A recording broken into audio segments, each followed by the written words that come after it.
So very good evening to all of you from Shantiniketan. I am Dr. Shoumodip Chattopadhyay, an associate professor in economics at Vishwabharati University, Shantiniketan, and senior fellow of Impact and Policy Research Institute, New Delhi. On behalf of the Center for Habitat, Urban and Regional Studies, IMPRI, and Team IMPRI, I welcome you all to this City Conversation Talk series. And as we know, the world is urbanizing, and so is India. And our cities are plagued with challenges around service delivery and infrastructure, which will likely only worsen as India continues to urbanize at a rapid pace. And history tells us that diseases have shaped the cities. We have the example of London. Cholera outbreak in London led to development of better sanitation systems. In India, Surat fought back plague to come out with a public health leader. And COVID-19 joins this list of diseases with higher incidence in urban areas. And the outbreak of COVID-19 pandemic has already shown how global shocks can further unearth the evils of decades of mismanagement in cities. And in India's big COVID battle, cities are the frontline warriors, but they have no money. The city governments in India have continued to suffer from dwindling finances, which is an outcome of a long history of neglect and imprudent policy decisions. They have never had enough resources to satisfactorily fulfill the functions devolved to them in decentralization process triggered by this famous 74th Constitutional Amendment Act. And this has been a matter of serious concern over the years, especially for the smaller cities. Majority of the Indian cities, they remain reliant on intergovernmental transfers that are often predisposed against the urban areas. The revenue instruments available to them are limited. Cities also lack the legal authority to generate their own funds, such as property taxes on taking on the debt. Even if the cities are able to generate resources, then there are also limitations on how the financial resources can be used and secured. In recent times, in fact, a lot of emphasis has been put on private finances, public-private partnerships, and so on. But investors have expressed concerns regarding the ability of the cities to generate new projects, properly design and scope them, adequately manage fiscal resources, and disclose relevant financial information. So if we look beyond this present COVID-19 crisis, Indian cities have enormous potential to act as the growth nodes. But the challenges they are facing are daunting. Among the different options, city governments in India required significant financial resources. So the crucial question is, what can cities do in the short term as well as in the long run to improve their financial health to attract more investment for sustainable projects? Our center, the Center for Habitat, Urban and Regional Studies at IMPRI, along with Industra Global and Citymakers Mission International, has launched a discussion series, The State of Cities, City Conversation. In this talk series, we plan to engage with experts and on urban and regional studies to understand the challenges in urbanization and also making the cities sustainable and inclusive. Today, we are delighted and honored to have with us Dr. Ravikant Joshi, and who will be going to speak on these state of finances of cities of India. So on our behalf, on behalf of Team IMPRI, I welcome you, sir, to this City Conversation talk. And yes, and before you begin your talk, so let me just give you all of you a brief introduction of Dr. Joshi. Dr. Joshi is an urban finance and management specialist and has worked in India and abroad.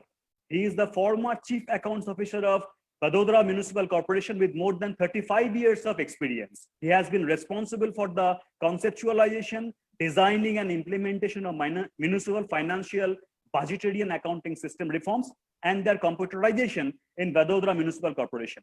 Dr. Ravikant Joshi worked as an advisor urban to the CRISIL Risk and Infrastructural Solutions, Mumbai from 2002 to 2017. He has also worked as a short-term consultant for multilaterals like World Bank, Water and Sanitation Program, ADB, USAID, DFID, UN Habitat, and for various national and state level organizations and on urban issues. From 2017 to 2019, Dr. Joshi worked as the team leader as a technical support group to the National Urban Livelihood Mission under the Ministry of Housing and Urban Affairs, Government of India. He conceived, designed, and spearheaded the implementation of accrual-based double entry accounting system in 159 municipal bodies of Gujarat. And at present, since August 2019, Dr. Joshi is working as an advisor to the Urban Management Center, Ahmedabad, and also he is working as a freelance consultant. And more than 30 research papers have been presented in seminars and published in various journals of international repute on various urban issues, especially on the urban finance. And Dr. Joshi also served as the chair professor of urban management in St. Joseph College of Business Administration at Bangalore. And Dr. Joshi has delivered several lectures and shared his experiences as a guest faculty at several national institutions and has trained the municipal officers, elected representatives, urban activists, also regarding the urban issues and problems deliberately in the regional language to create the public awareness. So this is very crucial. And also he has worked with various civil society organizations like Yuva, Priya, Yanagraha, Center for Environmental Education, Janavani, Avanta Foundation, etc. and so on. So may I now request Dr. Ravikant Joshi to present his talk today, the state of finances of cities in India. And just before the beginning of the talk, just a little bit of housekeeping. So I request all of the participants to post their questions in the Q&A box, and we will be trying to address all of these questions individually. And if due to the time constraints, if we are unable to answer some of your questions, we will share these questions with our expert, Dr. Joshi, and then we will get back to you with all his responses. So the floor is all yours, sir, Dr. Joshi. So please. Thank you, Dr. Soumyadeep Chattopadhyay, and thanks to the organizers. I'm really honored to give this talk, and also thankful to all the participants who have logged in and who will be logging in for this talk. So without wasting time, let me get started with my presentation. So initially, I will take some time where I will present my presentation, and then you can have a question posted in the question box, and then Soumyadeep ji will talk to me or ask me those questions, and we will have a lively discussion. So today's topic is state of finances of cities in India. Dr. Soumyadeep said that yes, our municipal bodies require a lot of finances. They require resources. There are issues about the autonomy, about the adequacy of the resources and all that. But at the same time, another aspect of this issue is that we need a huge capacity building of these local bodies.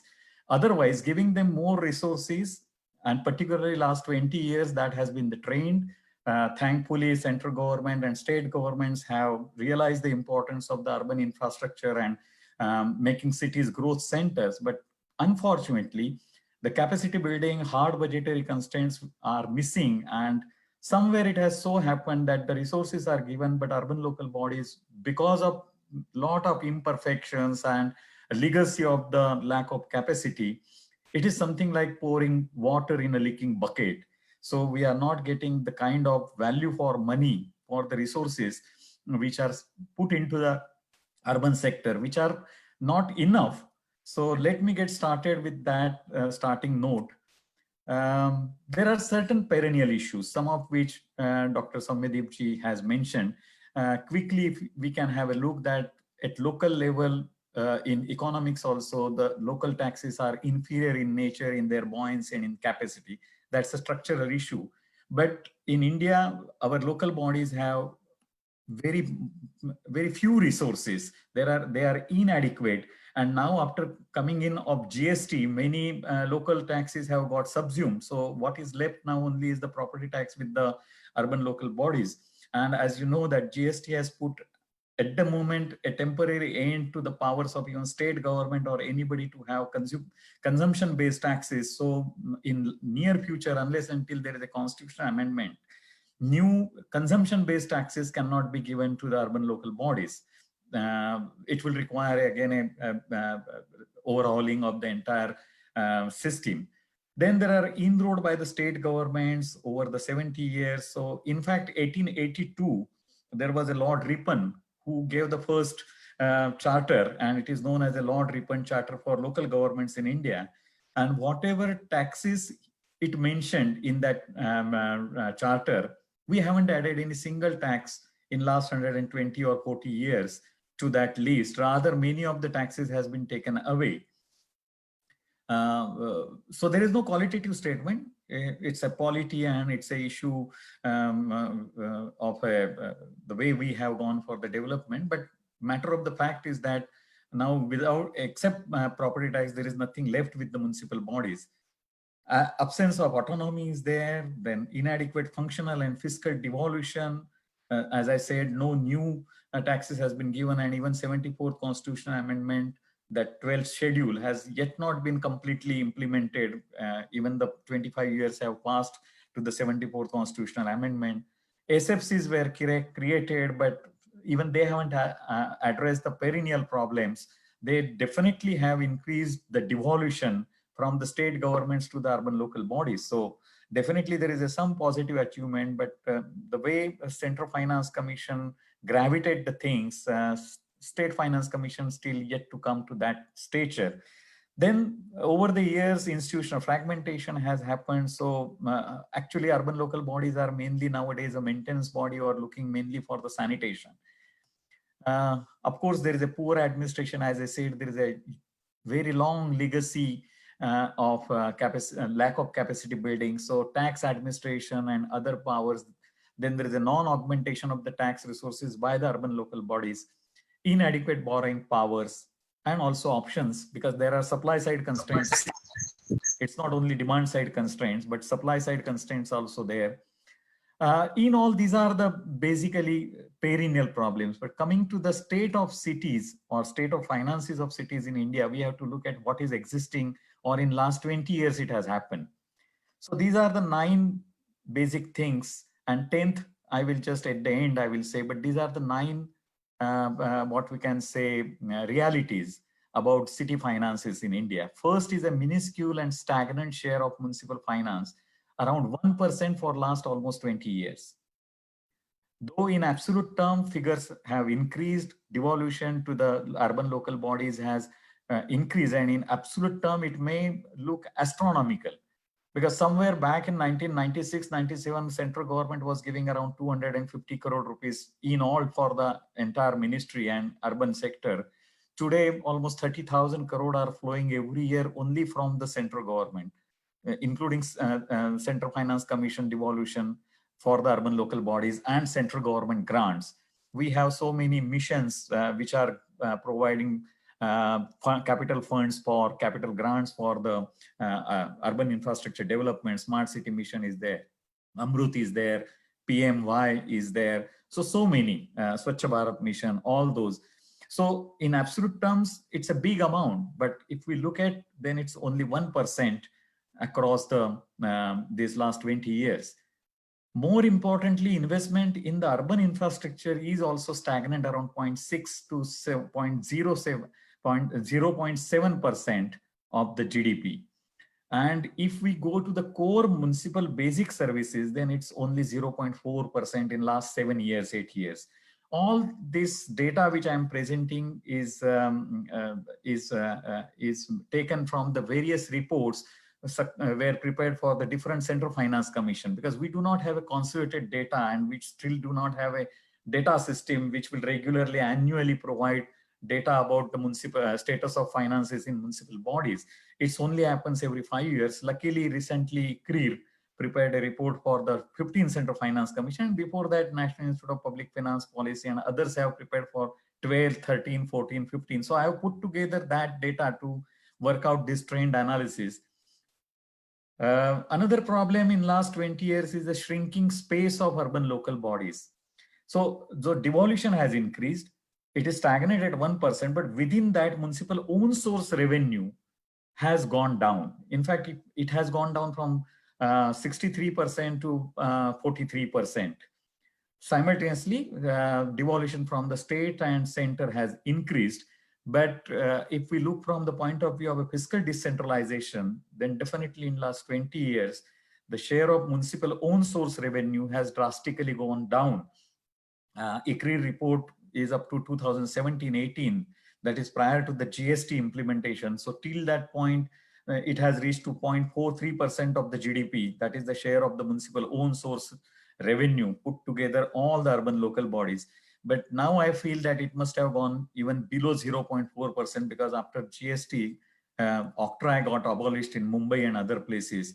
And Maharashtra gravitates entire municipal finance data so much that municipal own source revenue, Maharashtra ULBs constitute 51% of that entire. So whatever averages I will be talking, we have to take with the pinch because these averages, only 4 states almost constitute 70% load or weightage of that entire data. So when it goes to the other parts, then urban situation is much, much worse. Even financial situation of the urban local bodies is much worse. There is a skewed state of urban finance across the state that I just mentioned. These are the structural issues, or we can say supply side issues. But the matter of the fact, or the other side of the coin, is that ULBs are not augmenting their own resources. They are not optimizing their own resources. I will come to that in detail in my presentation. Then ULBs which have capacity are not leveraging because we do not have a system of hard budgetary constraints or developmental accountability. We are not judging local bodies, what was their potential, what is their capacity, and are they living to the capacity, or they are optimizing their capacity or not. But we have a paradoxical phenomena. Almost 90% of the urban local bodies do not have capacity, even we can say 95%. But all those 5% urban local bodies, which are bestowed with the good administration, good economic base, and other some positive externalities, unfortunately, they have not been what we can say leveraging, or they are not optimizing what they can, they are not living up to their capacity. So then there is a ULB lack the capacity to borrow. That is also result of the financial issues. Then there is the inability of the ULBs to absorb the funds. And this is what capacity building I'm saying. So though fund devolution has increased, what particularly we are seeing in last 7-8 years is the year-end closing balance is mounting. So it clearly suggests that the system is not able to even consume whatever devolution is done to them, or the urban local bodies are not able to. And that's something I think should be a very big cause of concern.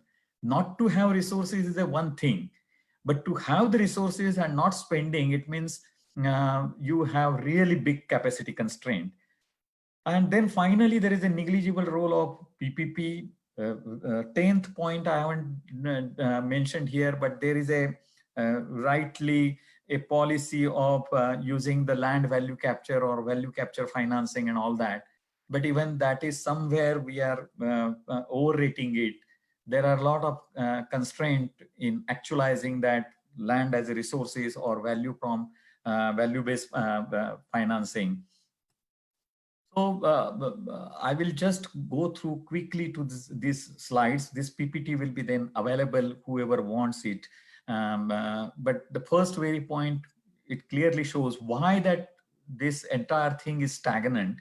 It's because though the devolution by central and state government increased, during the same time, the resource augmentation by the urban local bodies, because many states during that time can abolish the octroi in last 20 years. If you can see, Gujarat abolished octroi from its municipalities in 2002, Maharashtra abolished it, then Gujarat abolished its octroi from in 2007-8 from its municipal corporation. Maharashtra followed suit around 2012-13, and then finally GST putting into this whatever somewhere octroi was still octroi was still in force. So in all, municipal revenue hasn't kept the space in terms of CAGR and all that. So devolution has increased, but overall size of the resources given for the urban infrastructure improvement is just 1% of the GDP. Story of municipal expenditure, as I earlier mentioned, is bad. In fact, in 2002, there was a deficit in the system because it was 0.96% was the resources and 1.09% was the expenditure, municipal expenditure as a percentage of the GDP. Today's situation is worse. It is 1% of the GDP is the resources, and just 0.78% of the GDP is the expenditure. And that amount in 2017-18 amounted almost more than 30,000 crore, which is a closing balance. Means the money was devolved to the urban local bodies, but remained in accounts as a closing balance and was not utilized. In last 2 years, probably little bit improvement has happened in utilization of the funds. But again, from March, we know this COVID pandemic, and though data is not available, but nobody has to just guess, expenditure is going to be much down in this year. Against all these ratio, if we compare with the developing countries, then you can see that Poland is spending 4.5% of their GDP on urban, 6% in case of South Africa, 7.4% in Brazil, not to talk of the developed countries like United Kingdom and Norway. And when this 1%, we are saying this 1% includes the metro also, which is in recent year has a huge outlay, and housing also. So these two big programs were taken. Otherwise, as I said, core basic services, that is water supply, sewage, solid waste management, road and street light, these 5 basic urban services, then the investment is just stagnant around 0.4% of the GDP in last 7-8 years. So this is the second slide, gives that kind of a data that basically not much is getting invested in urban investment, in urban infrastructure. Whatever increase we are seeing is basically because in last 10 years, a lot of cities got the metro projects, and that metro is really having a big share, and also very welcoming PMY scheme, where we have taken a huge program of constructing the houses, affordable housing. So in all, central and state combined share, if you see at the last line of the slide, that is again a very concerning data, that earlier 73% urban investment was getting funded through the government of India and state government capital grants, but now that portion has gone to the 85%. So if we see, then the entire urban infrastructure investment, 85% is happening just because of the central and state devolution. So it also clearly indicates that municipal bodies are, most of the municipal bodies are in revenue deficit, not able to spare much of the money for the capital investment. And commercial finance has averaged only 4%, 3 to 4% in last 7-8 years, or overall last 20 years, we can say. And so not much of the leveraging is happening. Then third point, which I said, is a shrinking space of city finances. As I said, grants have increased at 18%. And investment in metro, as I said, has gone up from 19,000 crore to 44,000 crore. Urban housing spending has gone up from 7,000 crore to 16,000 crore. But as a result of all this, you can see that the actual municipal space, municipal infrastructure space, that is shrinking. Though there is an increased allocation, there is a not matching efforts at the ULB level. As I said, most of the ULBs do not have capacity, are not left with the tax resources, have only user charge in terms of the water. Some have introduced for the solid waste management, but then other non-tax resources also they do not have. So though outlay has increased, the fallout of it is that there is a space, or the municipal universe, municipal finance universe, that is our municipal own source revenue, that space is shrinking continuously. I earlier said that it was 0.63% of the GDP around 2002, and it has come down in 2017-18 to 0.43% of the GDP. Simultaneously, 0.45% of the GDP, and 0.43 is now a total devolution or share of the state and central, which has gone up from 25, 0.25% of the GDP. It has gone to 0.43% in last 7-8 years. So the devolution is very welcoming. Sector required the money, and thankfully, central government and state governments have started giving more and more funds. Even Central Finance Commission has devolved more funds, but the funds have gone, or transfers have gone without any hard budgetary constraints. So at a ULB level, not much autonomy was given, no new tax sources has been given, and no optimization efforts were carried out. And therefore this, as I said earlier mentioned, the share of municipal own source has declined over the years. And that is not today's phenomena. It's not last 5 or 7 years phenomenon, right from 2002. In fact, I can say there was a Renaissance period from 1996 to 2002, where actually municipal own source revenue share had increased from 0.61% of the GDP to 0.63%. Not big way, but at that time, municipal bodies were optimizing resources because at that time devolution was not so high, much less. But then as the devolution money started coming in, somewhere that focus has got missed of optimizing or increasing the municipal own source revenue. Of course, completely we can't blame the urban local bodies, because in last two decades, they lost the tax sources also. That's also a fact. So moving forward, as I earlier mentioned, cities are left with only one tax, and even that tax is not doing great.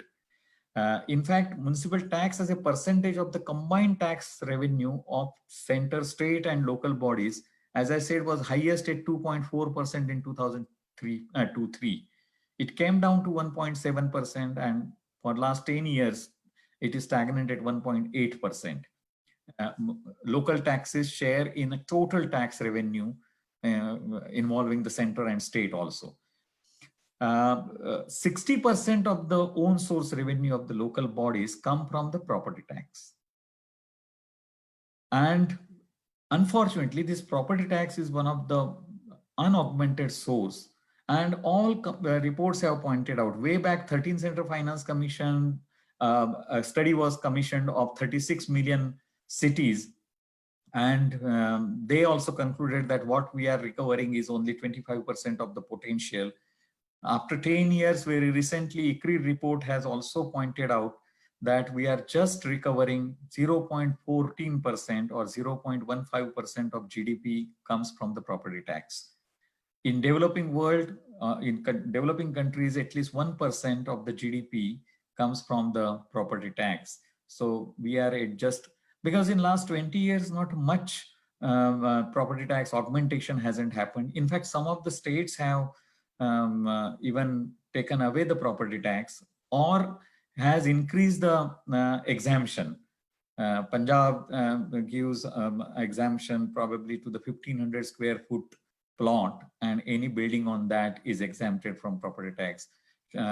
Recently, 1 or 2 years back, Maharashtra government has come out and said that all the properties up to 500 square foot size will not have a property tax. So we, on one side, we need to step up property tax revenue, because that is the real classical universal local tax having a lot of potential. Even ICRI report has recently pointed out that 60,000 crore can come from it, while at the moment only 15,000 crore or 16,000 crore are coming, all ULBs together. And if we take Gujarat and Maharashtra, which are in forerunner states, then they almost constitute more than 50–60% of the total property tax collection of India. Then in other places, it's really a very low property tax. So there is a need to look at it. So they are only having now property tax, and that to an unaugmented tax. Then there is a skewed state of city finances across India. Again, there is a huge legacy of 70 years. What we see, lot of rich cities, or in the Gujarat, Maharashtra, some in Karnataka, Hyderabad, and these have the legacy of economic development and of local government, correct? If we see that, then as I pointed out earlier, these 4 states, Gujarat, Maharashtra, Tamil Nadu, and Karnataka, they have higher functional devolution. Naturally, then that, for example, water supply is not in municipal universe in many states. So naturally, you can't take that data as a municipal investment or like that kind of a thing. So they constitute almost 68%. So 38% population constitutes 68% weightage. Or another way we look, then 4 states here, Madhya Pradesh replaces account for 70% of the municipal tax revenue of the total municipal tax revenue in India. So there is a lot of asymmetry. And then if you look at that, the Maharashtra per capita municipal own source tax revenue is 5,730, while many states are just having less than 200 or around 300. So it's require attention. Somewhere one will have to look into it. Then property tax constitute, as I said, very low amount, but that again, property tax constitute good position in 4 states only. Rest of the thing, even it is less than 0.145% of the GSDP. So if we leave aside 2-3 states, Maharashtra, Telangana, Karnataka, then other states are even recovering from property tax less than the national average.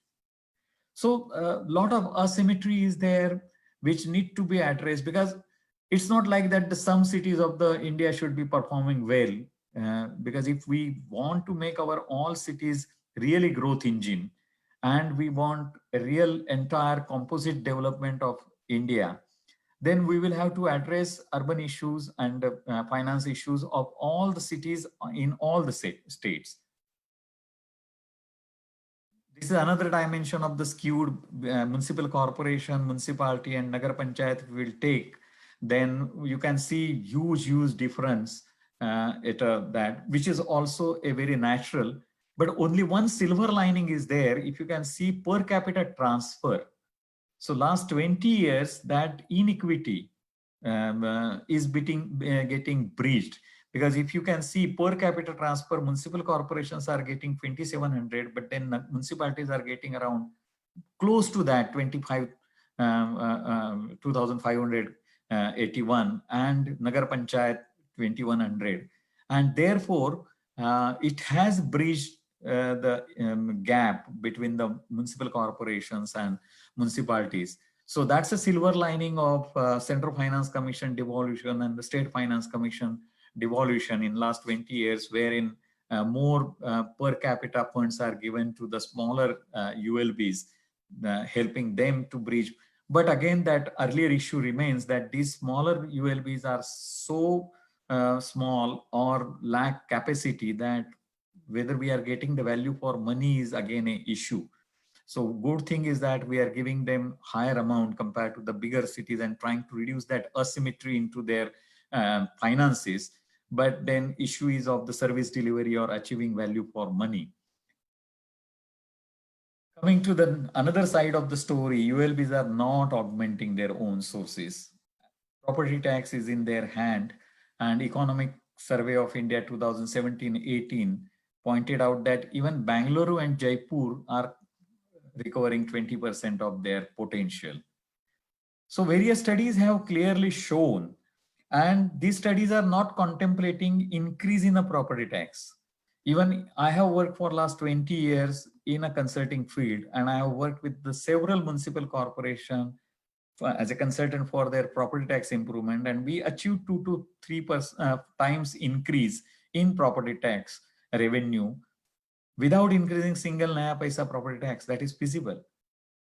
Because what really crux is the coverage, exemptions, then coverage issue, and then the collection efficiency issue. If you can see that study for 13 Central Finance Commission, then it clearly shows that the collection efficiency is 37% and only 56% properties paying the tax. Even today, in many cities, the coverage of the properties under the property tax is just 50% or less than 60%. and collection efficiency around 40%. So there is a big room. Also, some places the rationalization, and another issue I have found is that there is no inflation indexation. Some municipal act revisions have provided inflation indexation, but in practical they have not been implemented. Or issue is that every 4 years regular revision of assessment has not been done. Assessment benchmarks have not been changed. As a result, what has happened now, if you really want to go for changing the property tax assessment value, I'm not talking of the rate, tax rate, but the assessment value, which has been stagnant for 20 years, 25 years, there will be a huge jump into it. So as the time is passing, property tax reforms are becoming more and more difficult, or increase is becoming more and more difficult. ULBs are not leveraging their own source revenue. As I said, there are definitely 35 to 50 municipal bodies in India which can borrow, which can leverage their funds. And with some other capacity building, to my mind, top 100 cities definitely can leverage without compromising financial sustainability or without putting away the financial prudential norms. So following financial prudential norms, I can roughly put that amount they can stand or borrow could be around 70 to 80,000 crore. But unfortunately, borrowing is just 3% or 2%. And here is the figure, latest figure, that it's only 27,000 crore is the whatever is the total this, and 2.8%. This is in on 7 years. ICRI report shows that all municipal bodies together borrowed 27,000 crore in 8 years, and out of that, Gujarat ULBs borrowed 14,000 crore. So most of the municipal bodies are going 100% funding through their own source. So we are not fast forwarding the development. We need to bring development upfront. I'm not saying to go for a borrowing, reckless borrowing, but whatever is your capacity, whatever leveraging can be done, that should be done so that the development will come upfront, will come early, and will lead to non-financial benefits of urban infrastructure, improving the service quality, improving the quality of the life. So the main this is coming is that even municipal bonds, we are not raising municipal bonds. In all, 33 municipal bonds have happened in last 20 years, just raising 2,715 crore. Out of that, last 2 years under Smart City Mission and at the insistence of the government of India's and also providing them the incentive, another 5 ULBs have raised around 1,300 crore. In between 2006 to 2017, only 4 municipal bonds happened. And just 5 days back, Ahmedabad has raised 200 crore from green bonds or green infrastructure bonds. Just 4 days back, and was oversubscribed by 5 times. That is the news I saw. So Ahmedabad is doing now 7th time. So it's possible to do the municipal bonds. You can leverage the money. But somehow that is not happening. There is a shying away phenomena, or it is also a problem of a bureaucratic will to raise the funds from the borrowing. Because when you do a market-based borrowing, you are answerable for your decisions. If it is a forced government lending, that kind of a accountability is not there. But accessing market-based borrowing can lead to some questions: why you borrowed it this amount, why you borrowed it this interest rate, tenure can be questioned, interest rate, coupon rate given can be questioned. So somewhere that is impacting somewhere the decision making. This tells the same story. This is only a graphical. The crux of the problem is that why municipal bodies are not borrowing, because our municipal bodies, one of the indicator is that they are not credit worthy or they lack the credit rating. Of course, as I said, we have a paradox that the bodies which can have credit rating are not borrowing. That's a different thing, are not leveraging. But most of the urban local bodies, very recently, 3 years back, under Amrut, 483 cities, this was carried out, 85 cities credit rating was carried out, and only 35 cities have come in an investment grade, that is A and above. Of course, one can say that there are 160 cities above investment grade, that is B. But in India, the appetite of the Indian investors is not for the B grade bonds. Nobody invests into it. So unless until you have A grade, but it shows the opportunity that these 160, if you take a 2-3 years hand holding and you really work with their finances, many of them can be brought into A zone. That is so what we need to have, that kind of a program whereby we can bring these cities which are in an investment grade, but not the high investment grade. But still the question will remain of a bureaucratic and political will of leveraging the funds. If we look at the smart cities, then out of 100, only 21 cities have A grade or investment grade rating. And even they haven't borrowed or they haven't leveraged. Coming to this big problem, which is there right from the beginning, but has got accentuated in last 7 years. You can see the data that, and this is 2010 onwards, when the JNURM reached to the peak of it. So the maximum devolution started on the JNURM, and coming up to 2017-18, as I said, money lying unused, which was devolved to the urban local bodies. Because you can see a paradox. On one side, 90% of the municipal bodies are dependent more than 80% for their revenues, and for urban infrastructure, 85%. This 32,000 or 39,000 crore surplus clearly indicates that the local bodies which received funds under the Smart City Mission or under the Amrut or other these things are not being able to spend. This was not the phenomena earlier. If you will see, even in 2009, the expenditure was 1.09% of the GDP. And at that time, municipal resource space was just 1% of the GDP. So there was a deficit in the system in a one way. Municipal bodies were either leveraging or this, but now, and the answer lies in the little bit data which is available about the Smart City Mission as per latest annual report of the Ministry of Housing, that around 30,000 crore must have got spent by the March 2020. That is the end of 5 years. Of course, April 2020 onwards, not much of the spending must have happened because of each city busy in COVID. But even if we take that 30,000 crore against the 2,05,000 crore rupees total projects identified or proposed under Smart City, the percentage comes at 15% utilization. Some figures given and take, we add, then still it is not more than 20% of the and that is at the end of the 5th year of the Smart City Mission. Same thing in terms of the Amrut, which covers other cities up to 1 lakh population, other 400 cities.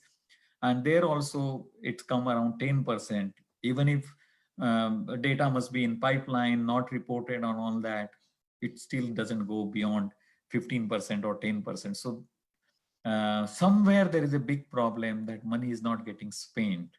We need to do the capacity building of municipal bodies. Role of PPP is still negligible because there are supply side constraints. The main important problem is that the first go is not given to the PPP.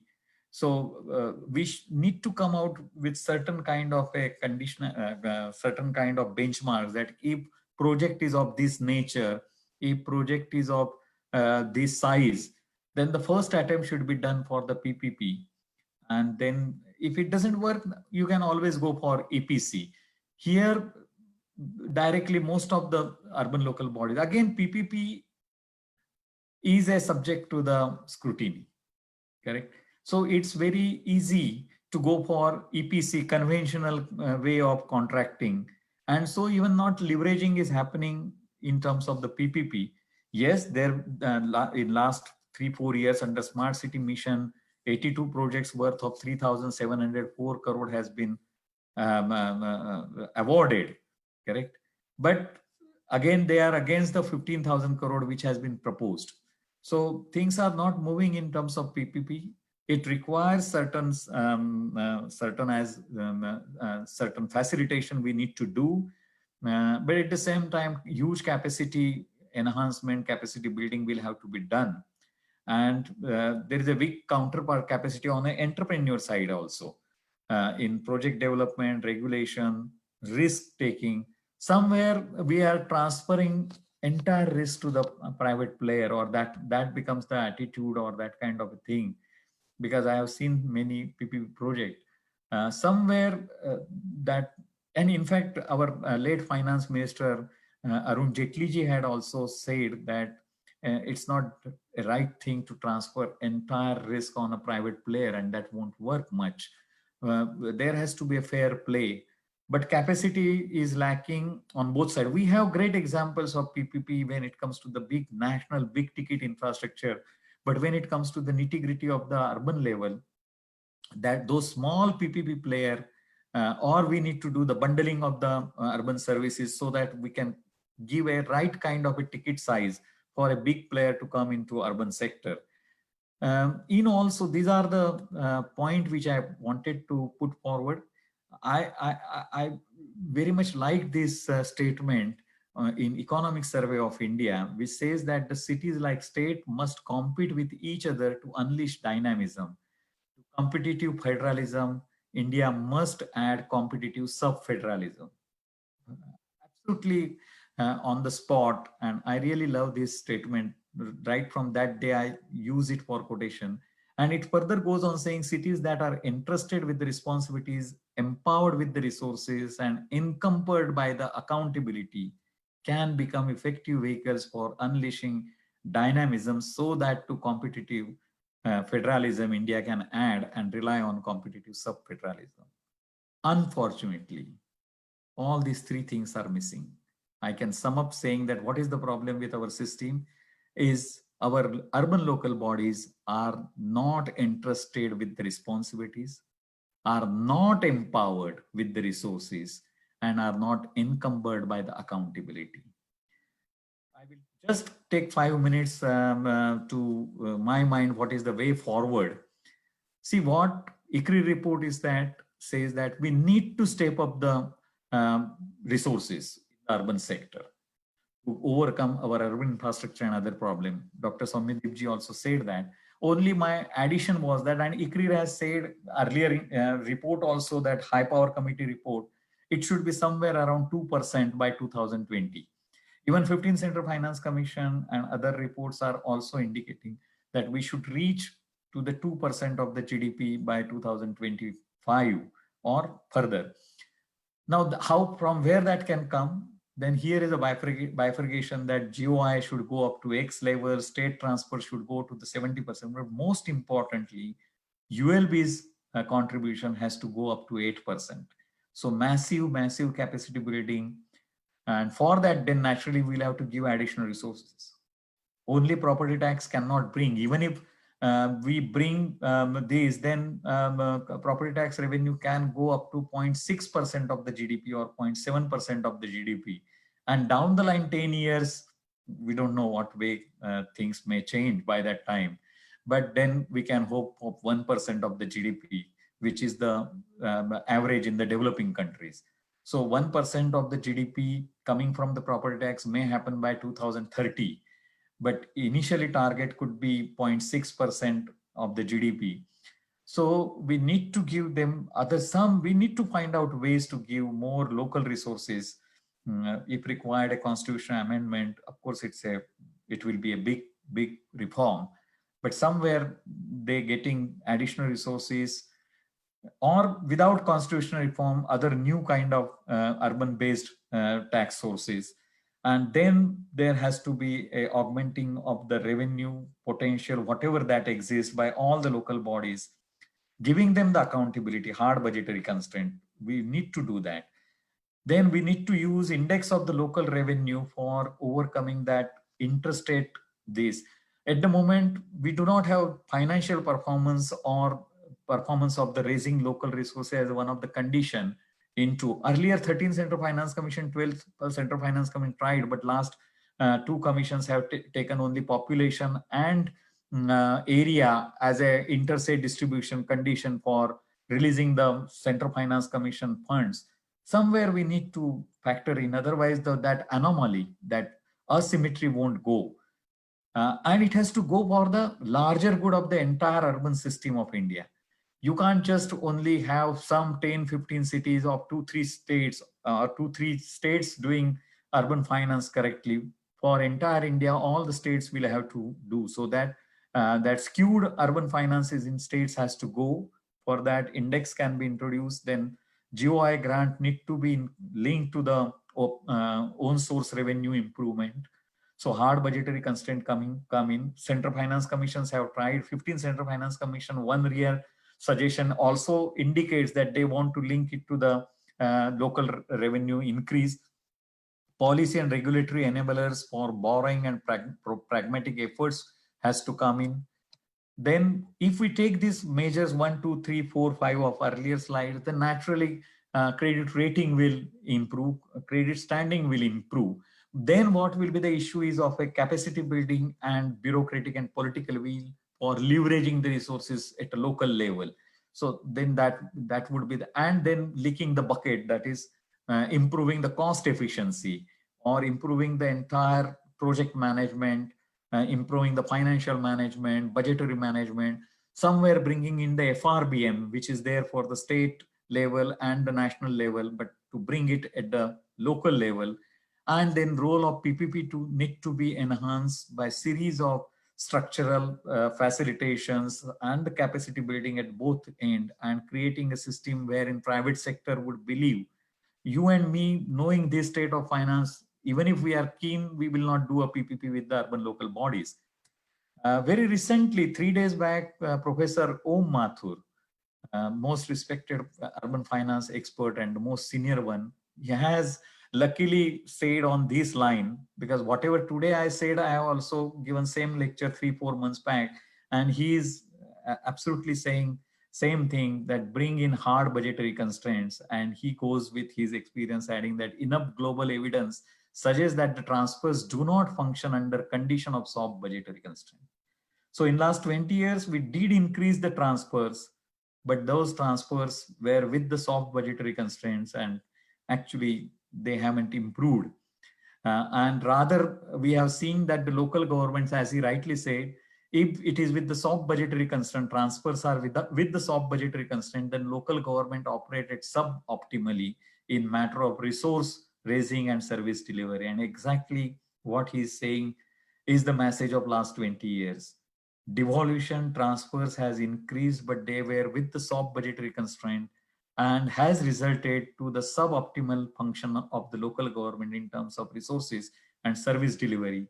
He is also talking of an index of the local revenue efforts with substantial weightage, while interstate distribution of the grant in aids, dedicated grant in aid window to the ULB to implement other functions which are in concurrent list. That is what he's saying. So economic and social development, urban forestry, and protection of environment. In fact, air pollution is the new linkage taken by the 15th Central Finance Commission one-year report, where they have linked devolution to the municipal bodies of CFC grant to the improving air quality and water quality. So they have linked it to the environmental concerns. There is a really dearth of a real municipal finance, and because we do not have data, we are not constantly every year able to monitor the municipal finance, nor government is able to do, nor academicians and practitioners are able to do, and not even local bodies themselves are able to mirror or look into it, that what is wrong. So what he's suggesting very rightly is a Reserve Bank of India every year bringing out a state of municipal finances report, like the way it brings about the state finances. So we need to create that system. And finally, he is suggesting constitutional amendment in another direction, that is changing the article 280(3)(c), which says that you are for the Central Finance Commission, where he opines, or he suggests that there should be access to the divisible pool and consequently a place in the country's intergovernmental fiscal framework. So I would like to end here. I know I have taken a lot of time, but thanks again to the organizers. And I hope I am able to bring in a comprehensive picture of city finances, not dismal one, studied with the positive things. Thank you. Thank you again. Thank you. Thank you so much for your insightful analysis. So it's really brings out some of the core issues regarding the municipal finance. And as you have rightly mentioned, that the municipal revenues are obviously some of the silver linings you have also mentioned. But all we know about the dismal situations that currently the urban local bodies are nowadays in. You mentioned about the municipalities' own source revenue have going down in the recent years. And also we mentioned that the devolution has been increasing. So you mentioned about the 85% of the funding for the urban infrastructure are getting funded nowadays by the central government and the state government. And the most crucial, and also you mentioned about the problem about the property tax. That's the mainstay of the municipal own source revenue. And it suffers from various problems, various structural problems. And I think you also mentioned about some of the figures like 16,000 crore that can come from the property tax revenue, but unfortunately nowadays the figure stands around 15,000 to 16,000 crores only. So it's a gross underutilization of one of the most buoyant sources which is available at the city level. So that's really a matter of serious policy concern. So and most importantly, what is most striking is that the urban local bodies, they are not optimizing their own source revenue. Whatever revenues that they have, they are not even utilizing. So and the urban local bodies are not being able to absorb the fund. So these are very, very crucial. And apart from this, we all know the problems like these problems of municipal bond and the public-private partnerships and all these things. These are serious problem. But what is actually very crucial is that the municipalities, they are not being able to utilize the money that they have. So you mentioned about the mentioned about the smart cities mission. So in the context of smart cities mission, even in its 5th year, only 15% of the funds under the smart cities mission have been utilized. So again, this is a very, very dismal figure if we compare it with any standard indicator. Okay. And also there are some problems related to the this you rightly pointed out about since the devolution has been going up, the component of devolution, the dependence of the municipal bodies, city governments on the funds available from the higher levels of governments are going up. So this hard budgetary constraints is really important because even after there are huge dependence with soft budgetary constraint that actually made very little difference to the city finances. So obviously, if we want to make a change in our strategy, because these municipalities, they must rethink their financing strategies. So if we want to do that and do that in a meaningful way, given the dependence of the urban local bodies on the grant component from the higher levels of government, this hard budgetary constraint is extremely crucial. And also you mentioned about there is no I should say that municipalities, and actually they need to get their basics right. They need to augment their own source revenue, because only then they will they will make themselves bankable to the investor, so that it will be easier for them when they access the sources which are available from the private resources. For example, a lot of discussion have been going on the public-private partnership, the municipal bond market. But the basic problem with this for the municipalities to access this or to utilize these resources is that their projects are not bankable. They are not credit worthy, as you rightly pointed out. So municipalities need to get their basic things right. So they need to financially, and also there is a lot of scope for financial. For example, you mentioned about the property tax. There is a huge scope for improving the property tax, the revenue collection from the property tax. If I think you mentioned about just by For example, you mentioned about the lack of indexation, the poor coverage, poor collection efficiency, but all these problems can be fixed. Okay, so yes, it's very important. It's very important for all these things.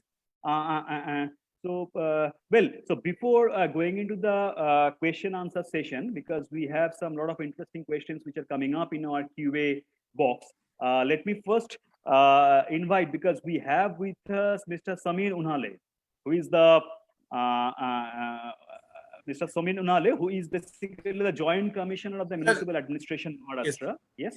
Dr. Soumyadeep, I Yes. think Samir sir, are you there? Yeah. Sir was Arjun. traveling, so yes. Oh, so okay. Oh, Okay. So But Samir sir, if you want to come in, yes, just for some yes. remarks. So I just want to I just request Mr. Samir Unhale sir just to come in and make some of his brief comments on this situation, because it's again a rare opportunity for us to have someone who is an urban practitioner, who is actually administrating the entire municipal system. So please, if you have come in and then just have some of your comments on the city finance. Thank you. I think Ravi ji must be complimented for a very interesting. Also, someone who will nitty-gritty very well. So, thank you, Ravi ji. It was very good. And Thank you, Samir. yeah, and I think regarding there is one interesting relation between the city finance and the municipal finance. I think for that cause, I think is trying to prepare a methodology of trying to identify what would be a city GDP. In fact, that was one of the project we did, and we were told that there is no known methodology how to calculate the city GDP in the first place. So one very important project was done by IMPRI. I think they have come up with some solution. And then if we look at the percentage of that city GDP, so to say, and then municipal finance, many interesting features start emerging. Of course, as I say, as we know, it's a local self-government, so it ought to have a larger degree of public accountability, and of course, is also a part of a political process in the city level, at the city level. So this this is a this has a very so one take or just a response would be the principles of private finance will not be applicable to the principles of public finance, which is being done right now at city level. I know that probably there will have to be some more out of box thinking or innovative thinking on the issue of financing this municipal functions. Of course, it connects with the ability to raise taxes that, as we know, are that one of the direct tax is property tax, and the public willingness to go on for direct tax is always limited. It may be even the it may be the central or the state or the city level for that matter. So this indirect taxations options in city level were limited.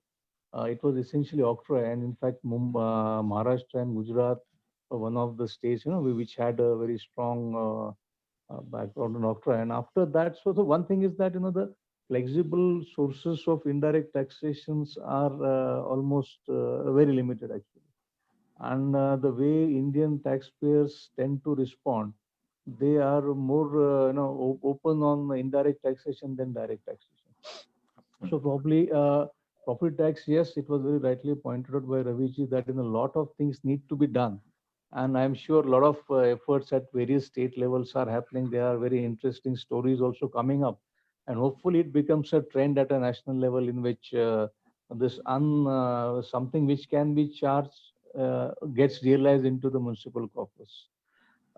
Secondly, I think what's happening is I don't know. I mean, if you see other countries, how is the city finance in other countries? It was very interesting. I remember the slide of Raviji, in which the Brazil and other OECD countries were stating that the number of the amount collected is substantially higher there. So, I mean, maybe we could go for another round of shall I say, an academic thought. It's just an academic thought that probably, in fact, it was also, I think, similar lines mentioned by Om Mathurji also, that probably whatever indirect taxations are getting collected or in that city, some share of that taxation can be given to the city as a matter of not as a grant or a wish, but as a divisible pool for the city. So I think that can substantially help, because if some city is performing well, if the economics of the city is fantastic, it is generating tremendous amount of funds or taxes at the both central and state level. But then some part of that tax could be given to the city also. So that could be one of the options which could be tried. And I think the third take on this thing was that, frankly speaking, the traditional, I think land monetization was touched by Raviji very importantly, because the lands which are owned by municipalities are huge and very precious, so to say. Somehow, methodology is still to come up, how exactly to capture that. So I think a lot of scope is there for financing, I mean, the innovation in financing, even in land monetization. And of course, beyond the bond and the other market, a lot of international finance is supposedly available. It might be, of course, in bonds, then maybe climate bonds are coming up, and various other international financing is happening.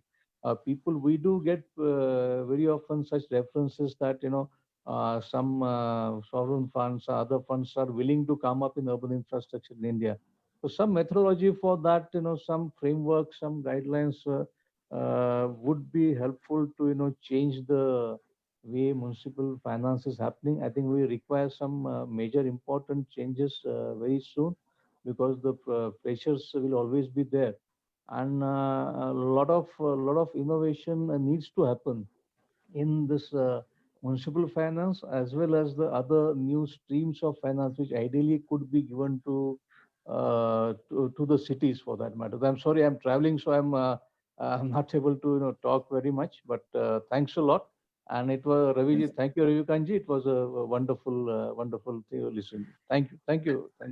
Thank you, Samirji. Listening to you, good. Thank you very much. Yeah, and your comments are really good. And yes, but even giving certain share of, say, GST or income tax, which is the case in other developed countries, we will have to evolve that kind of a framework. So it may happen in future, but as Mathur sir has said, and you rightly said, that can be worked out. Or some other way. In fact, urban development tax, which was developed by in lieu of octroi, I personally felt it was a very good experiment, and it was taking away all the problems of the octroi, and it was much good, but story was different. But some of those features, taking it, new tax can be designed. Of course, one will have to examine whether now this new constitution amendment, because of GST, puts end to all consumption-based indirect taxes. If that is the so, then one will have to do the constitution amendment. But if there is a room, then especially city-level urban tax can be designed. But cities need to be provided indirect tax based on a consumption and income. Otherwise, city finances will not be broad-based. It will be always a one-pole taint, like property tax. And property tax is not based on ability to pay principal. So always there will be a resistance and inherent imbuoyancy with the property tax. So thank you again, Samirji. Well, related to this, I think regarding these new sources, which you rightly mentioned, Richard Burt, the famous public finance expert, in the context of Indian cities, he mentioned specifically about two taxes which can be utilized to augment the finance of the municipal cities. And one is the payroll tax, and another is the turnover tax. It's basically a sort of a variant of income tax. So, but again, these taxes are very much distortive in nature, and it may cause significant interjurisdictional inefficiencies. So, what do you think? Do you think that these are at all suitable in the Indian context, specifically given the importance of for the municipal bodies to search for the new revenue handles or new revenue instruments. So how far these sort of taxes like the payroll tax or the turnover tax, so how In far fact, no, I agree, and it is possible to reduce its regressivity. Say payroll tax is our professional tax. In fact, professional tax was actually was with the municipal bodies. It is the state governments which appropriated. We all pay from our salary professional tax to state government. It's a payroll tax. And now Gujarat has given back professional tax, not from the salary income people, but all the professionals. So 10 years back, when they cancelled OCTRAI, in Gujarat, now urban local bodies are getting sizable amount from professional tax. But there is a problem that there is a 30-year-old limit in the constitution of maximum 2,500 professional tax. For example, since 2007-8, I am paying to Baroda Municipal Corporation 2,000 rupees professional tax, I being a professional, correct? But that limit is there in constitution of 2,500 rupees, which was set some 30 years back, which need to be revised, and it should go on a percentage basis. Because again, there will be a requirement of constitution amendment after 20 years. So somewhere it has to, and many commissions have recommended, even again, 15th Central Finance Commission, or before that, 14th Central Finance Commission is suggesting. So payroll tax is there, the name is different, correct? We all salaried people are paying that payroll tax to the city, to the state government. It originally, as per Lord Ripon Charter, belonged to the municipal bodies, professional tax. So even if that is given back to the municipal bodies will have a big amount. Coming to turnover tax, I just mentioned urban development tax, which was designed in lieu of OCTRAI, was by Maharashtra was turnover tax. Just like a service tax, this earlier version before the GST, we had value added tax. Like that, it was turnover tax. But there we will have to examine whether now that room is available or not. Or there can be, as it is there in other developed countries, there can be a piggybacking cess on GST. Now that will meet the public finance condition. Of course, that will require maturity. Just less than 1%, 0.1% to 0.9% could be a cess, and each city then take that decision. Then public finance basic tenet that each city has to provide for cost of its, should fund cost of its development.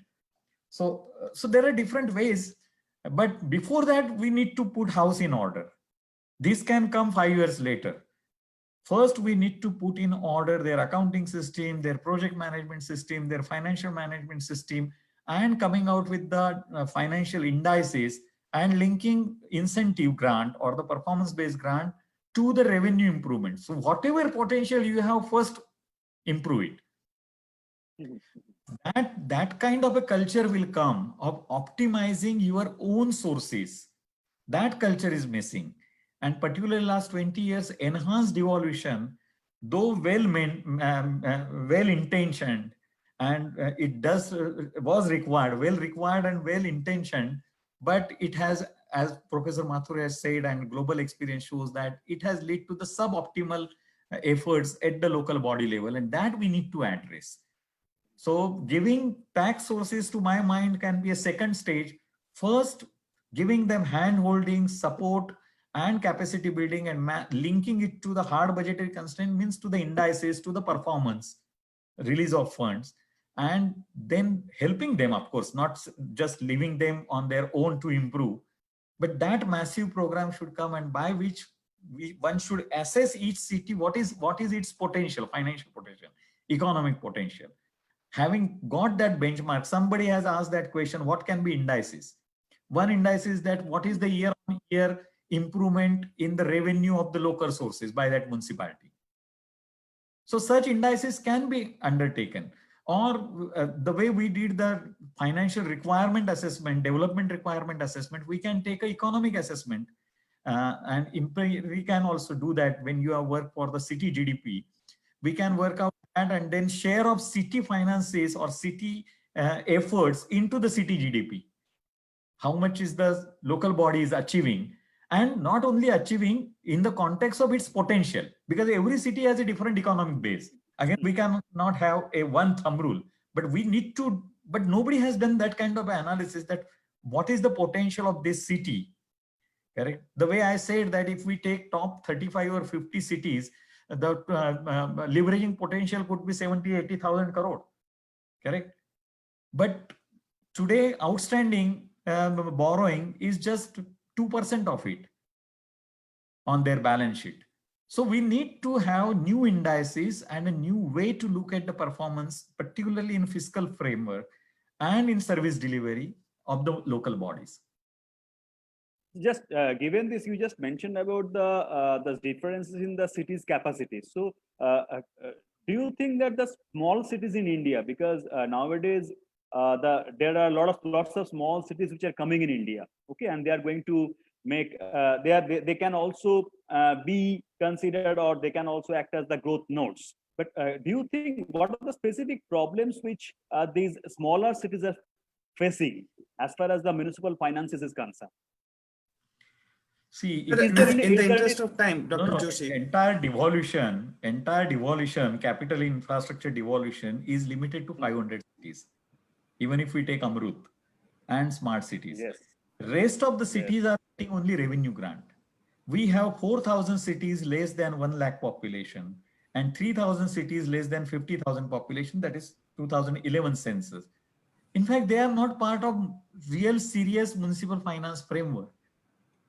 We have 125 cities above 5 lakh and 300 as per Amrut. So Amrut scheme was absolutely in right direction, catching all these 500 cities which are above 1 lakh population. And so for the first time, these small cities also started getting some grant and some conditionalities and some improvement focus. We need to work on these 500 cities very intensively. And rest of the smaller cities, again, at the moment, they don't have any kind of allocation, capital investment kind of a thing. So if you will go for a small city less than 50,000 population, of course, their revenue is coming 10% of their entire requirement. 90% comes as a salary and operating issue. Very less money is in the system. So actually, when we will increase from 1% to 2% GDP, 1% should go to the smaller towns to improve. Of course, there we will have to go for a right kind of a technological option. See, sewage treatment, underground sewage system should not be there in 4,000 cities. That is what I personally feel, because underground sewage system is so costly. One can do this with the SOCPET and the FSTP, fecal FSTPs rather than STPs based. So somewhere we will have to take a right kind of technological options so that cost will not be enormous, development cost will not be. So simplified technological options for developing the urban services and a dedicated capital funding and entire capacity building program. Yes, Arjun. Yes, yes. Soumyadeep sir, I was saying that in the interest of time, should we collect all the questions? Yes, yes. And then, yes, Joshi sir can answer. Simi, why don't you go forward?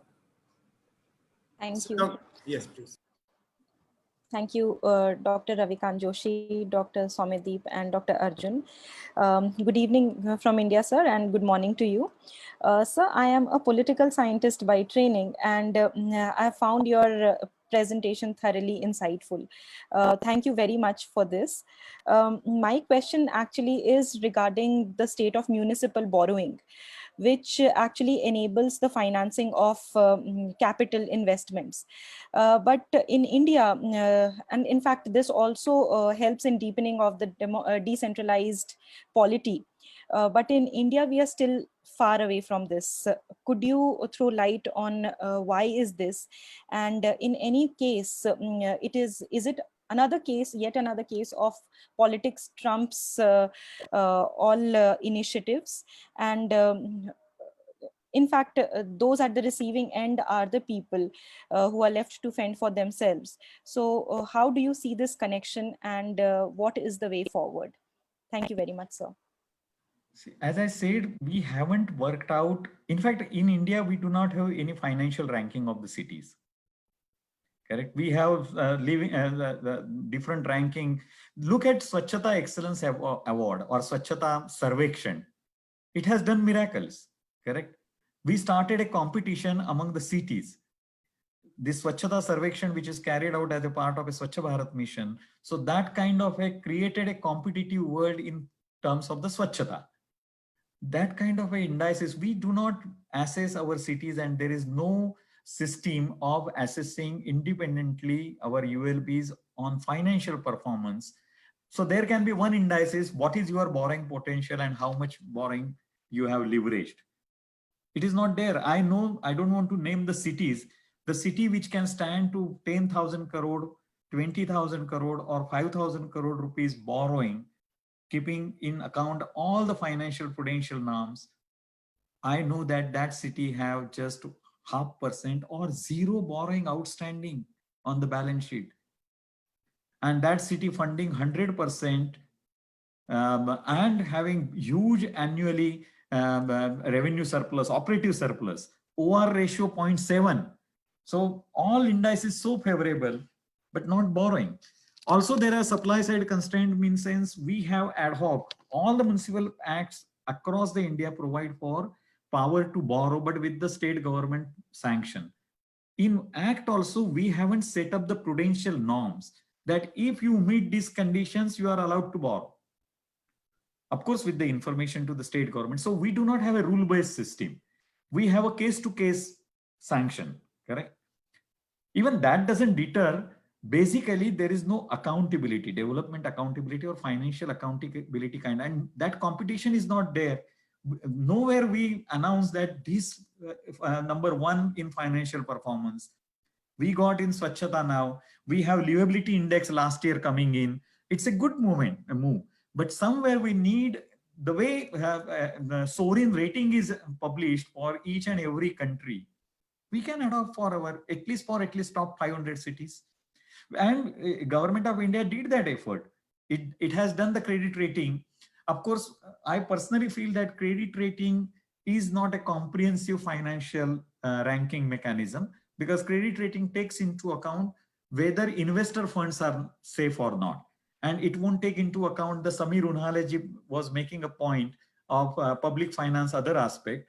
So PIFA guideline or PIFA indicator. In fact, 10 years back, I worked for the UN Habitat to develop a financial ranking indicator. And we had 3 international experts together submitted a report of 30 financial indicators for assessing or for analyzing performance of the municipal bodies. And precisely that Professor Mathur is requesting that RBI should take up that and come out every year on a state of municipal finance, or somebody in India, why not IMPERI, take up that every year we start a municipal ranking kind of a system. But financial ranking has to come, and that competitive world has to be created today.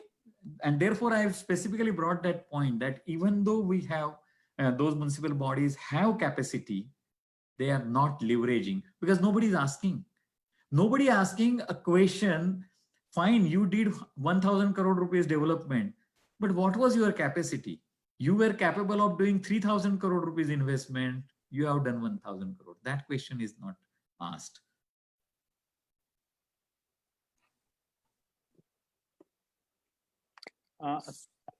So just we have 3-4 questions in the Q&A box. So just Dr. Somadip, yes. Until you collect that, should I also ask you questions?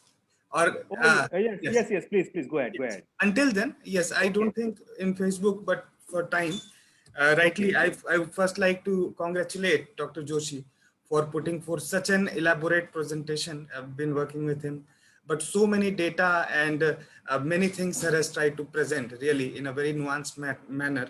And as the situation sees, Sir has really shown us that 20 years before was really a good period for our urban finances, 2001-2. There the percentage rates are really up. I quickly wanted to touch upon few things. Sir really gave a very very new sort of statistics where he's also mentioning that how between big cities, medium and small cities, how the expenditure or other things per capita is shifting. I was doing this exercise with New Delhi Municipal Council. And as we know, that's the Lutyens zone. So that figure was going around 2 lakh. So this is 5,000, 10,000. That also differences. And as sir has also mentioned that the story of averages and what is coming without Tamil Nadu, Maharashtra, Gujarat. So these states given together, they are our, 2/3 of our urban power. So in terms of that, how our taxes are also looking, and when sir really said that 1% is the outlay, and 0.78%, 6% is the utilization. So there also these urbanized states have a very heavy weightage. And when we look at our eastern or northern or northwest or northeast province, or then the cities, then the numbers are really deplorable. I would say $10-20, not even to talk with someone on that front. Having said that, we also have gift city. We also have new cities coming up, and but sir is really highlighting that we also have sensor cities. Perhaps we'll discuss that someday other, that what is the utility of it. I see none, because they are the part of satellite and agglomeration economies, which sir has highlighting and rightly also suggesting, and I would say propagating and professing that the bundling of services can really be done. And that is something I think the leadership should take it very seriously, because as sir is mentioning, that Professor Om Mathur is mentioning, he is also advocating that the whole purpose of SPV, we really constituted 2015, 16, 2-3 years we debated, and now sir is presenting that only 15% is money spent. China spends around 6 lakh crore year on year for like decade now on their urban infrastructure. And we do not even have that yearly target for us for 5-6 year. Amrut, we have 1.5 lakh crore, smart cities 2.5 lakh crore. These are the outlay, but the expenditure really is so much down. Property tax, sir is saying that we are collecting 15,000 crore, 18,000 crores, but by I would say in 10 years we can really 5 times, 10 times double it. But I would really like to point out what from a bureaucrat's point of view, Mr. Samirun Hale is raising, that no one wants to pay tax. That's the reality. In fact, the political economy is so strong that we only see the reversal of rate, or what the New Delhi does the best. It will increase to some amount and then decrease few. So in average it goes up, but that reform is really not helping. So do you think the smart cities push since the SPV is not working? What should be the way ahead? Should the new greenfield cities really show the India this new thing? Because with this structure, that thing is really not missing.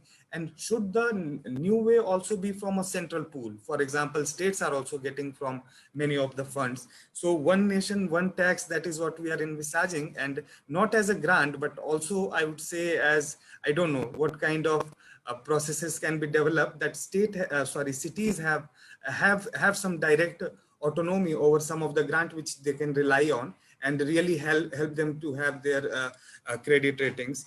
Other than that, sir, in your experience, because you do have a lot, so what is the role of SUDA, State Urban Development Authority? I see all the states and they controlling most of the city. And as you're rightly mentioning, there are, I would say, smart cities are the one very prominent and effective cities. Others just linger around them, or SUDA takes care of it. So how does that work out? And then, sir, Dr. N.K. Singh, the 15th Finance Commission, also now raising the point that all the suggestion with the ICRIER study and others, sir, you are also mentioning that this cannot be business as usual, and something new things has to be done.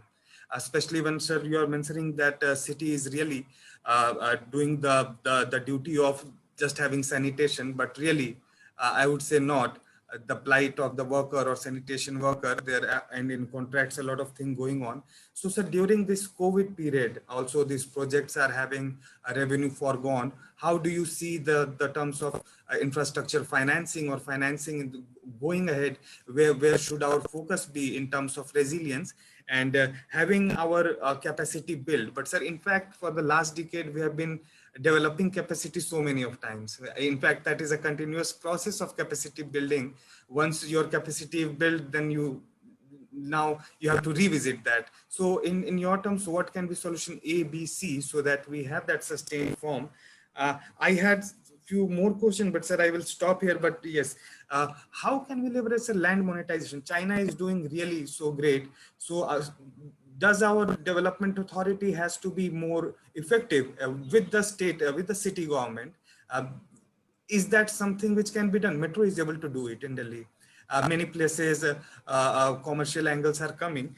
And then, so what will be, we are mentioning a lot of points that this ranking or this indices. In this age of data architecture or data smart cities, we have real-time information. So should we really move in some that retrogressive thing also, or but also see or have means that cities are equipped or rather handhold to have these measures for I would say accountability or real-time data analysis, so that or reporting. What is your view? Many of the European cities, you also must be knowing, sir, are going towards that. And should finally I will say RERA or other thing, I think some other time. But really, what can be the real Atmanirbhar smart cities push for India? Sir, over to you. Very hard. Samedeep, sir, you can take up and we can have more questions. Dr. Joshi can choose to answer any. Yes, thank you.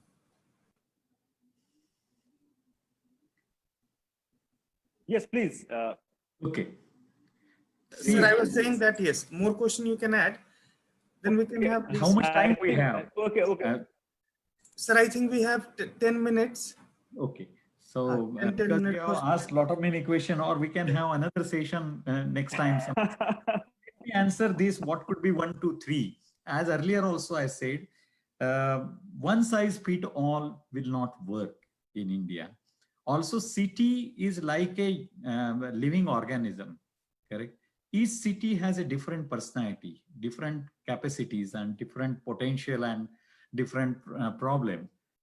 Whether you ask SUDA or whether there should be XYZ organization, I'm not per se against the institutional fragmentation. What really should be is that delivery, who is most capable of doing it and how it can be done. So all different permutation and combinations one should adopt, but one should take a city as a one city.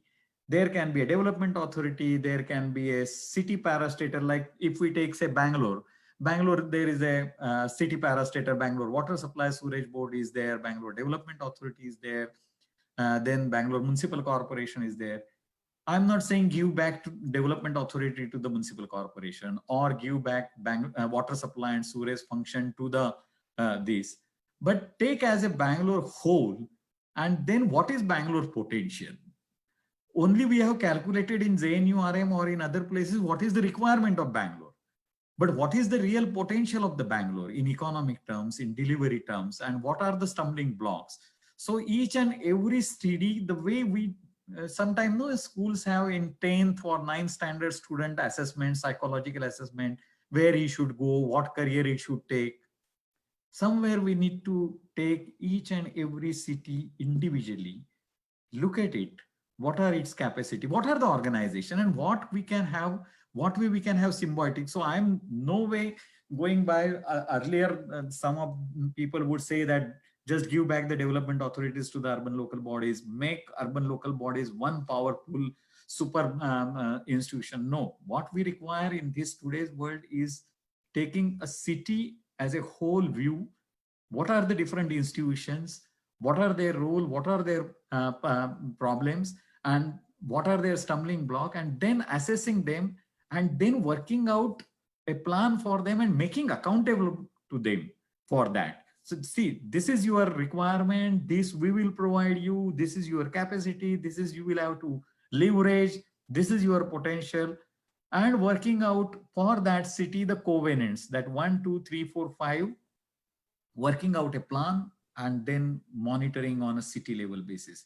Unfortunately, whether it is a smart city proposal, the way it was worked, or this action plan was prepared under the Amrut, or earlier in Zain URM, luckily I had a chance of preparing the city development plan, smart city proposal. They are somewhere one-sided and sometimes one organization. So SUDA has a role where it can play. Some states do not have SUDA, but it's not. Earlier I showed that if let me take 1 minute and give you example. In India, water supply get managed 5 ways. In Gujarat and Maharashtra, directly municipal bodies are managing water supply. Then there are city parastatal like Chennai Water Supply Board, your Hyderabad Water Supply Board. Then there are, or Bangalore Water Supply Board, Delhi Jal Board. So cities water is managed by separate parastatal city level. Then there are state parastatal, Karnataka Urban Water Supply and Drainage Board, Tamil Nadu Drainage Board, UP Jal Nigam, like that state parastatals are there. And the fourth aspect, where the public health engineering department of state government manages the water supply and sewerage of the cities. So what really is mattering? Not the organization. Though organizations are different, the service level is equally same.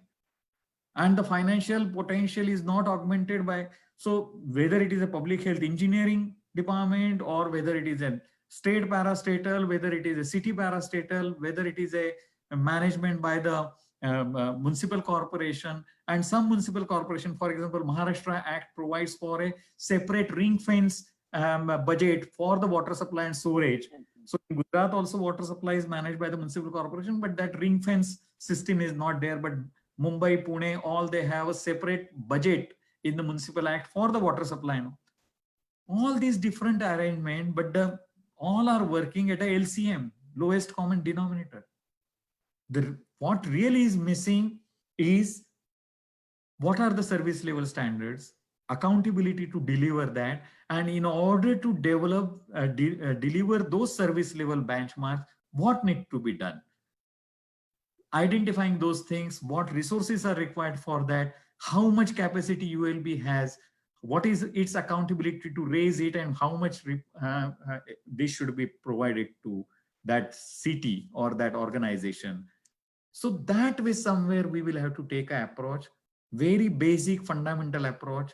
First, putting the house in order means entire planning and this in order, creating a symbiotic relationship with all the organizations which are working at a city level, taking city as an individual, the way we will do a personality development of an individual, correct? Assessing his capacities, assessing his opportunities, what kind of a capacity. So we need to take that kind of an individual approach, because each city is a different living organization. And then it will become Atmanirbhar, because all those institutions should be empowered. I earlier said those things. They should be empowered with the responsibility functions and accountable, and enough autonomy and resources should be given.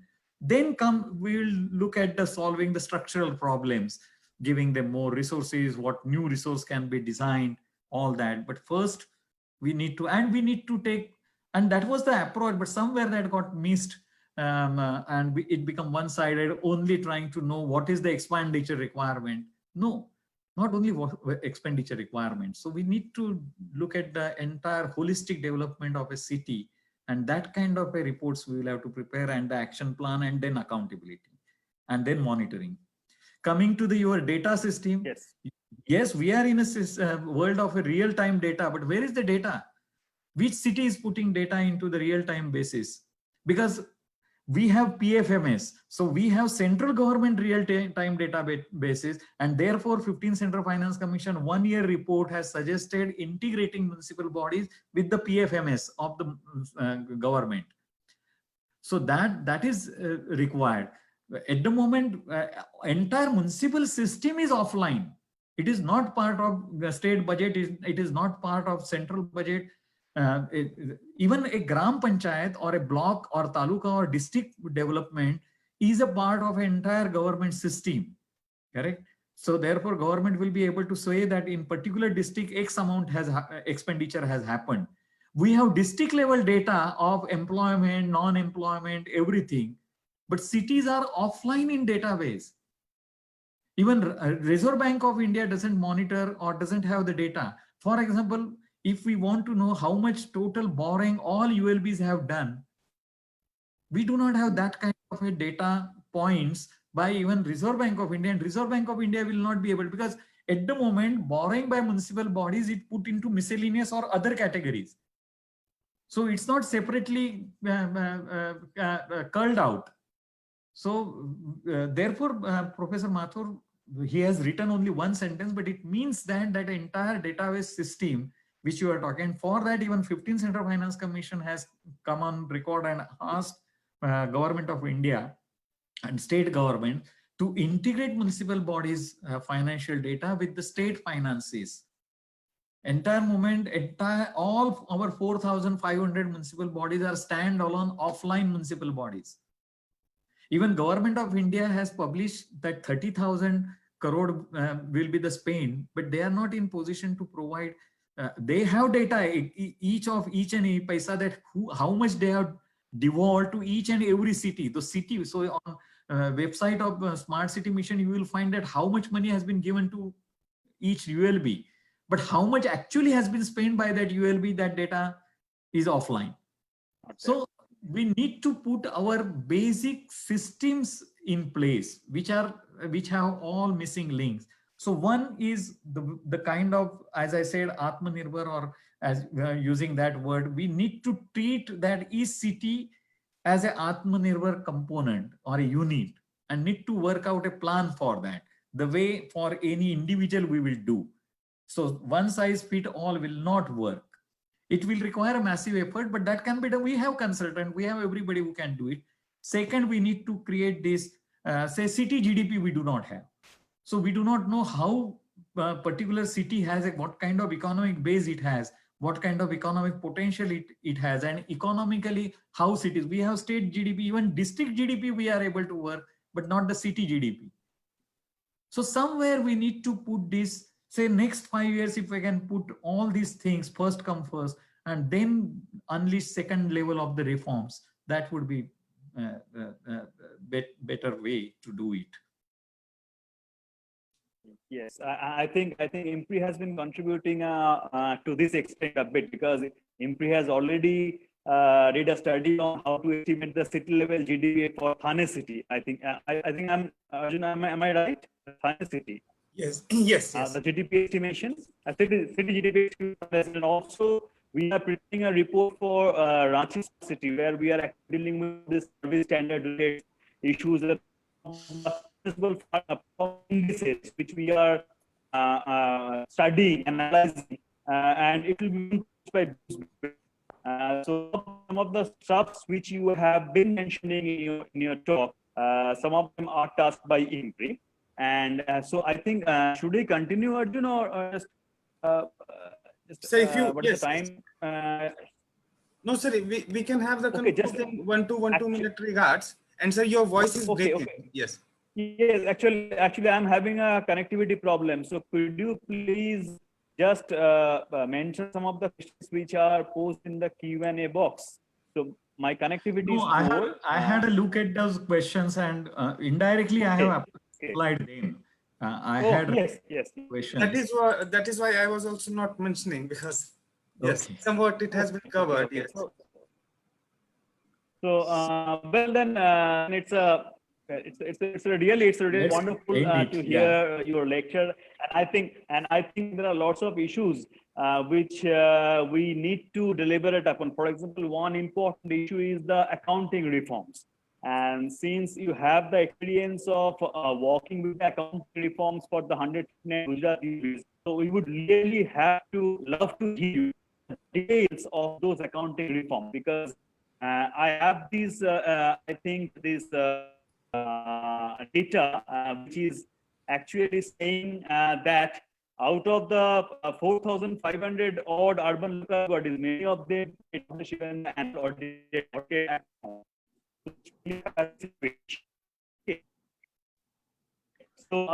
No, your voice is breaking. I think we will end is at that time, and we can have another session working out another topic, and then we can look at the way forward more in detail. Well, Yes, yes, sir. Yes. thank- Soumyadeep, sir, your voice is breaking a lot. Yes. I think now he's disconnected also, Soumyadeep, sir. Nonetheless, sir, let me quickly propose a vote of thanks. Sir was really, sir is leading a book for us, which is going to come for Bloomsbury, and we are scheduled to launch it in Ranchi. That is also my hometown. Mayor was supposed to launch it, but COVID, so we now it is gone. That is really a work based on earlier events we did in Ranchi, that a report has come from ORF. So we have tried to look into all these nuances and play with it for that city. The officers are really cooperative there, and consultant also. So we have tried to do somewhat for our city. But sir, I would say it really takes a plethora of experts like you to touch upon these issues, and also put our mind in, I would say, so much of jungle of so many institutions. So nevertheless, I would really thank you joining this morning from USA, and having culled out such a wonderful presentation. Thank you, sir. And I would like to thank everyone who have participated, and those who Yes. want to have more access to Dr. Ravikant Joshi's work can write to us, or can also write to sir over his email. And sir is easily available. You can see sir's report has also come from CFA highlighting these issues. So thank you. Dr. Joshi, if you want to have any concluding word, you can. Yes. No, I'm really honored and very thankful to participants who have joined. Unfortunately, in this new normal, you are not able to interact much, but all of you are most welcome to write me if you have any question. My email ID is easily available on the web, but it's simple, ravikant.joshi@gmail.com. So again, thank all the participants for joining, asking some questions, and also thank all the organizers and Dr. Soumyadeep ji and Arjun Kumar for doing this lively interaction. Thank you very much. Thank you. Thank you, sir. Have a nice day. Thank you. Thank you. Nice.